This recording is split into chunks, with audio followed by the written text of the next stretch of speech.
Okay, Christian, if you hear me, turn towards Annecy, please. Good, I'm back on your original heading. So your stalls yesterday were pretty good. We just need to tweak a little bit of the timing and where our hands need to be. So we need to create that deformation. You were really good at not over-stalling it, but then we bring our hands up too high, so you can bring them to just below tail slide, and then when we feel that drop back, we need to give it life and make sure we leave them up until it stops dropping back. So we're not going to come back down too quickly, but we're also not going to go too high to start with.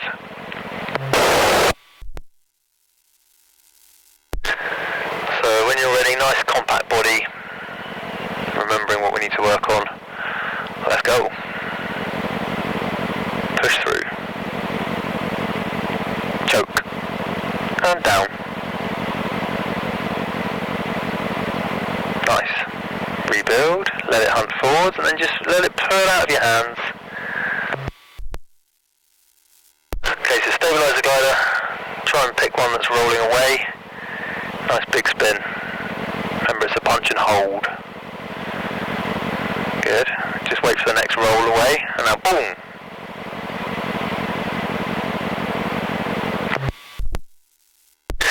So on the exit, when it starts to pull you forward, don't go hands all the way up and then catch. Just let the glider pull the brakes out of your hands. That will help unfurl the tips.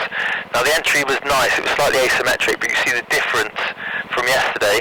What I want you to do is be a bit more violent on the pop, so by creating that V, but then bring the tips back slowly. Let's go again. So nice affirmative punch through. Choke. Okay, release that. I'll just restall it now. Tail slide. Let it come forward, so aggravate the exit slightly.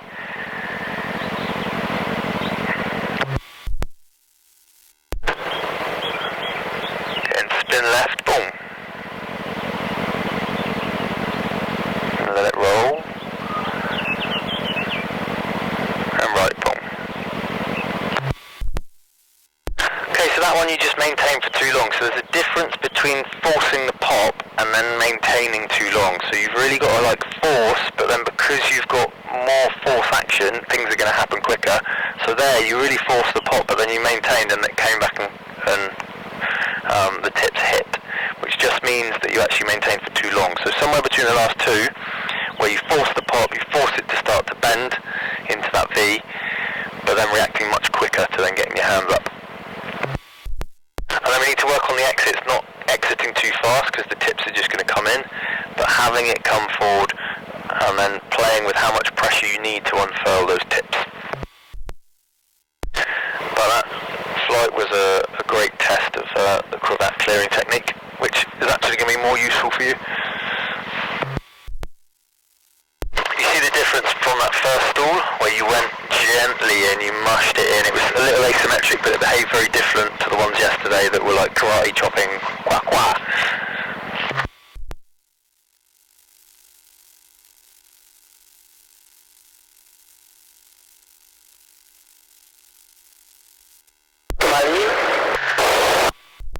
Copy.